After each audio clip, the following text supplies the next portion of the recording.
이탈리아와 프랑스 사이에 작은 섬이 있었습니다. 이 섬을 이탈리아는 프랑스에 싼 가격에 팔아넘겼고요. 프랑스 대혁명 직전에 나폴레옹은 소위로 임관을 하게 됩니다. 그리고 이 격변의 시기에 이래저래 하다가 나폴레옹은 대기회를 맞이하게 됩니다. 너무나도 많은 이야기가 있지만 나폴레옹에 대한 이야기를 해야 되기 때문에 저희가 짧게 넘어갔는데요. 프랑스 혁명이 일어났을 때 나폴레옹의 행보에 대해서 오늘은 좀 짚고 넘어가도록 하겠습니다. 본격적으로 나폴레옹이 프랑스 군사 체계에서 부상한 게 결국 툴롱 전투지 않습니까? 네. 그 전투가 있기 전에는 그 나폴레옹의 생활을 이렇게 보면은 프랑스 본토에서 이제 연대 근무하면서 거의 절반 이상을 휴가로 받아서 유급 휴가를 받아서 코르시카로 옵니다. 그래서 코르시카로 와서 혁명을 동조하는, 혁명을 지원하는 역할을 합니다. 그런데 여기서 조금 특이한 상황이 있었죠. 당시에는 프랑스군에서 정규군도 있었고 의용군도 있었습니다. 그러니까 정규군은 국가에서 장교를 임명을 하고 임관을 하지만은 의용군 내에서 투표로 선출을 하라고 했습니다. 그래서 코르시카에서 혁명에 동조하는 활동을 하다 보니까 국가에서 의용군은 투표로 선출해서 임명할 수 있다 이렇게 되니까 나폴레옹이 이제 그 혁명을 지원 활동하면서 코르시카의 의용군 지휘관이 되는 겁니다. 그래도 되는 거였던 그 당시에는 그랬습니다. 일시적으로 그 당시에는. 코르시카를 위해서 한 몸 바치겠다. 그래서 휴가 내고 코르시카에 가 살아요. 그때 프랑스 군대가 얼마나 개판이냐면 몇 달 동안 안 돌아와줘도. 그러니까 나폴레옹의 생각과 파올리 생각이 같은 코르시카 내에서 혁명에 동조하는 활동을 했지만 두 사람의 생각이 조금 틀립니다. 나폴레옹은 기본적으로 프랑스 혁명에 동조하는 활동을 함으로써 좀 더 빨리 군 내에서 진출을 하고자 하는 생각, 두각을 나타내고자 하는 생각이 앞서 있었고요. 그러면서 이제 부차적으로 코르시카의 어떤 독립이나 앞으로의 발전을 위해서 좀 하겠다 이런 생각을 가지고 있었던 것 같고요. 파올리는 그 반대죠. 코르시카의 독립이 우선이다. 그러나 일시적으로 프랑스 혁명이 일어나니까 거기에 필요하다면 어느 정도 협조하는 스탠스를 취하게 됩니다. 그러니까 두 사람의 생각이 틀린 거죠. 결정적으로 돌아서는 계기가 생겼습니다. 뭐냐면은 프랑스 정부에서 파올리에 지시를 했습니다. 그 옆에 사르디니아라고 있지 않냐. 그 밑에 코르시카 밑에 섬이 있지 않습니까? 그 지역을 정복하라고 임무를 줬습니다. 그런데 파올리가 프랑스 정부에 10,000명의 병력을 달라고 그랬습니다. 10,000명 병력 못 주죠. 없죠. 예. 그러니까 이제 충분한 병력은 주지 않고 정복하라 그러니까 이제 파올리가 병력을 파견하는데 600명밖에 안 됐습니다. 정규군 150명, 뭐 의용대 450명 안 되죠. 갔는데 파올리가 결정적으로 거기에 작전을 하면서 나폴레옹의 작전 계획을 전체적으로 알려주지도 않고 처음에 공격해 들어갔는데 조금 초기에 성과가 있었다가 안 되니까 철수를 했습니다. 근데 철수하면서 나폴레옹한테 알려주지도 않았습니다. 그래서 나폴레옹이 완전히 붕괴하게 됩니다.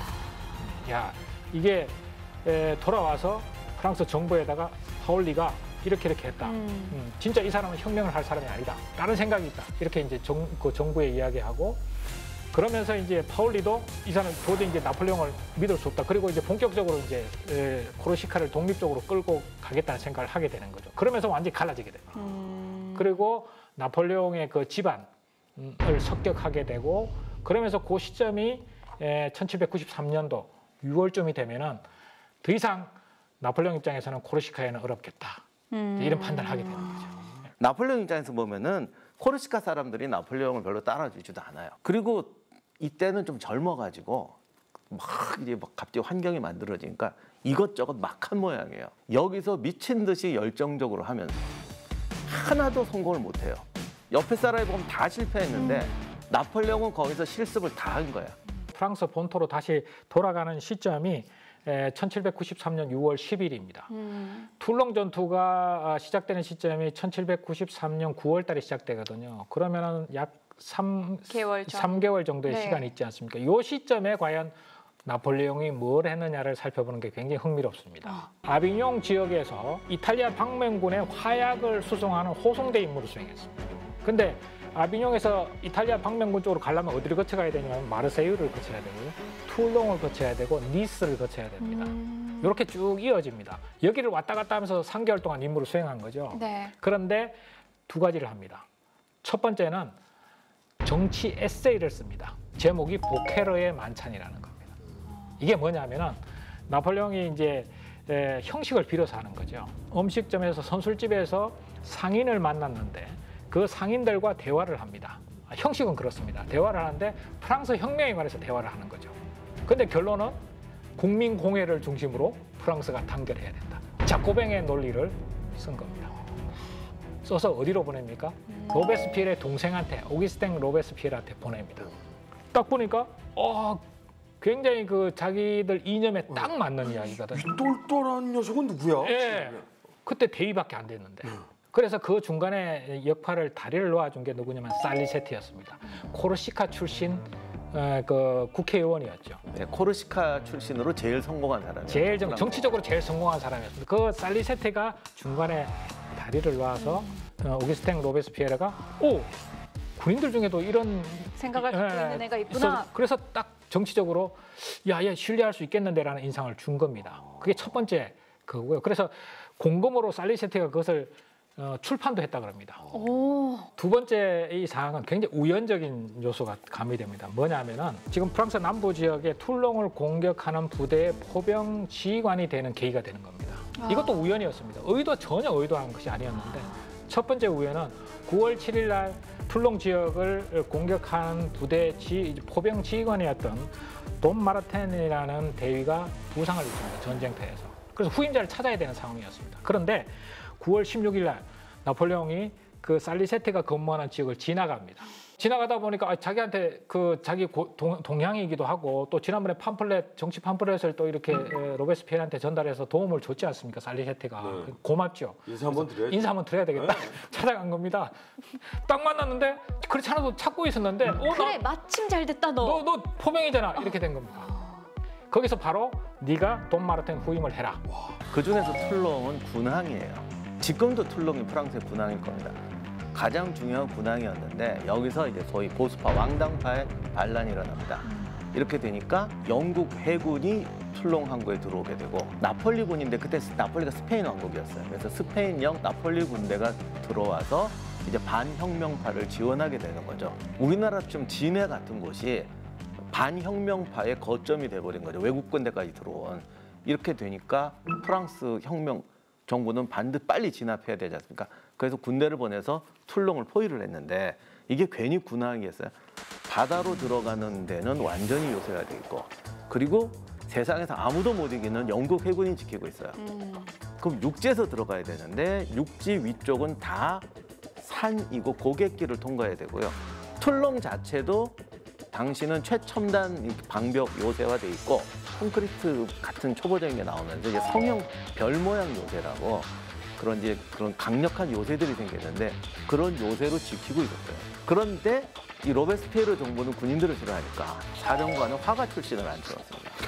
네? 그러니까 이분이 이제 화가였고 사병으로 복무한 경력이 있어요.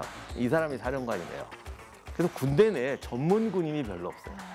유일한 군인이 그 포병 사령관 전사한 돈 마르텐이란 대위였는데 그 포병 지휘관이 없어졌잖아. 그랬더니 이때 한 명 있습니다 하고 나폴레옹 데려온 거예요. 그러면 프랑스 이 정부는 어쩔 수 없이 육지로만 갈 수 있는 거네요. 그렇죠. 자, 툴롱 전투의 전개 과정을 한번 살펴보도록 하겠습니다. 네.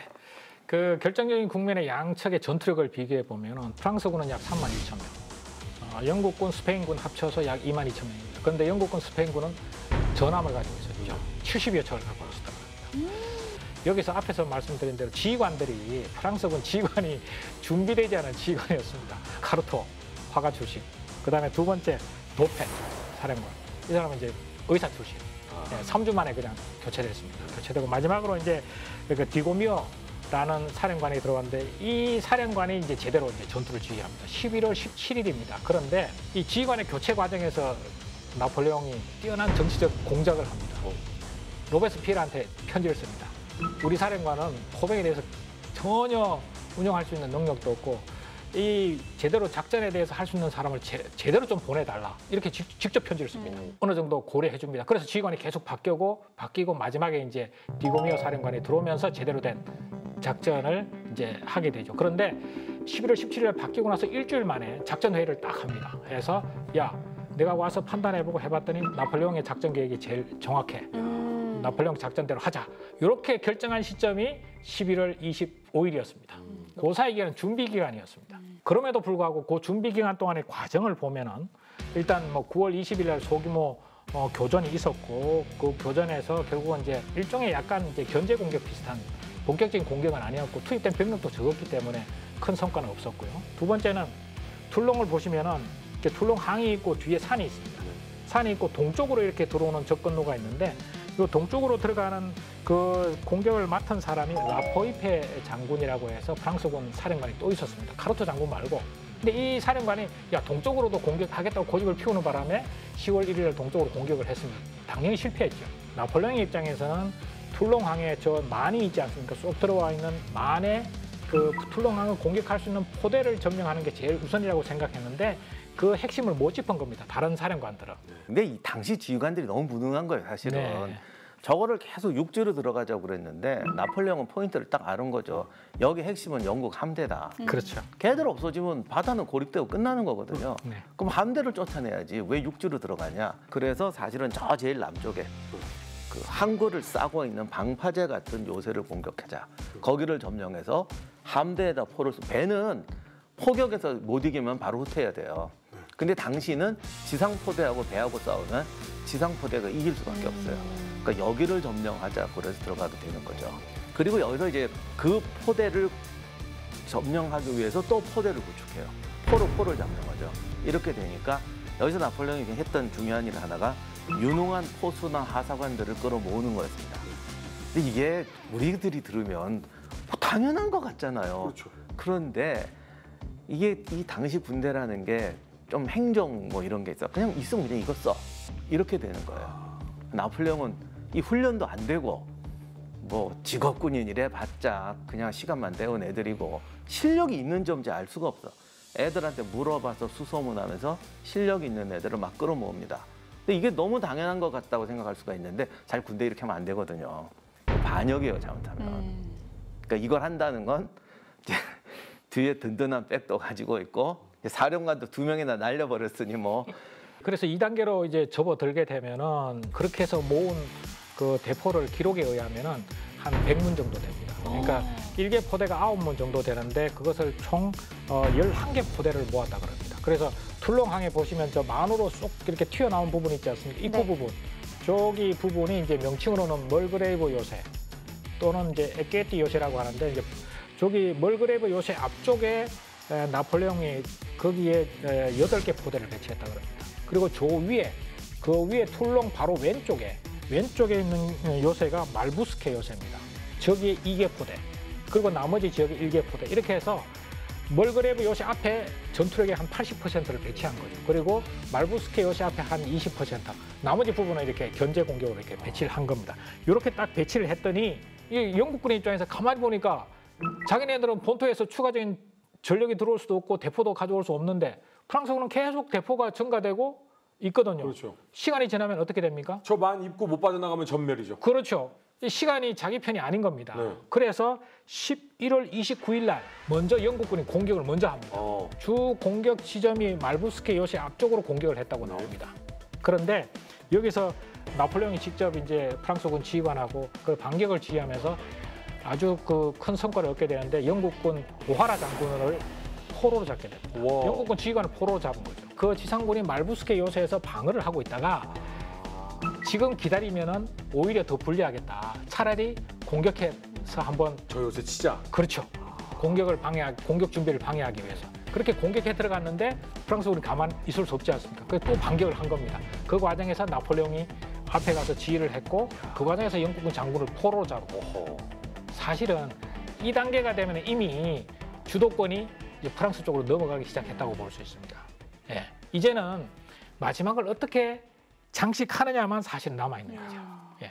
그래서 11월 29일 날 이제 오하라 장군을 포로로 잡았기 때문에 프랑스군 입장에서는 이제 드디어 승기를 잡았다고 판단했을 겁니다. 그런데 일부 기록에 보면은 그래서 그 툴롱에 있는 왕당파들한테 항복해라.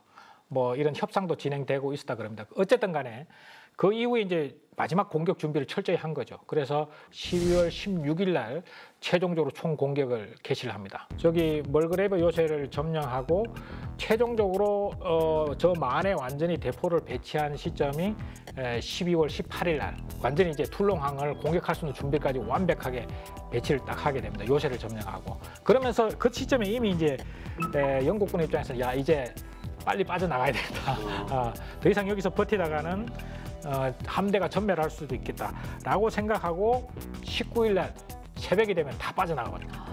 스페인 군대를 싣고 다 빠져나가는데 왕당파들도 근데 같이 나갔어야 되는데 그때 다 나가지 못하면 왕당파들은 이제 포로로 잡히는 거예요. 이런 상황이 이제 1793년 12월 19일 날 아침 9시에 그 프랑스군이 툴롱항에 진입을 했다 이렇게 기록이 나옵니다. 나폴레옹 입장에서는 벌써 100여門의 포를 다 준비를 했고 총 공격을 통해서 뭔가 극적인 장면을 보여줘야 되기 때문에 12월 16일 날 총 공격을 했고 19일 날 결국 영국이 떠나고 툴롱항을 점령하는 이런 상황이 이제 전개되는 거죠. 툴롱 전투에서 전설의 시작이 된 이유. 그때부터는 초고속 아니겠습니까? 네, 초고속이죠. 뭔가 여기서 또 한 번 깨 있는데 그러니까 우리는 나폴레옹이 초고속으로 성장했다라는 얘기만 하는데 사실은 다음 단계로 가기 위해서 이 세제곱의 습득 노력을 더 초고속으로 하는 거죠. 이렇게 가속이 붙으니까 그 부분을 봐야 될 거예요. 분명 섬에 있을 때 나폴레옹은 섬 주민들조차도 아이고 너 따위가 뭘 하고 무시당하는 존재였습니다. 그런데 툴롱에서 활약을 했을 때는 귀족들도 얘 뭐야? 라고 놀라는 상태가 됐거든요. 그 이후에 나폴레옹은 어떤 전설을 쓰게 될까요? 세제곱으로 커집니다. 다음 시간에 세제곱으로 커지는 나폴레옹의 이야기 이어가도록 하겠습니다. 다음 이야기. 툴롱 전투를 통해 혁명정부의 샛별로 자리 잡은 나폴레옹은 이탈리아 원정을 계획한다. 이탈리아 북부까지 진격한 나폴레옹은 로디다리에서 오스트리아군과 맞붙게 된다. 특히 프랑스 최정의 척탄병 부대는 적의 포화를 뚫기 위해 선봉에 서게 되는데 프랑스의 숙적 오스트리아와 웨너브 다리에서 맞붙게 된 나폴레옹. 그는 어떤 작전을 펼치게 되나? 유럽 정복의 시작 이탈리아 원정 많은 시청 바랍니다.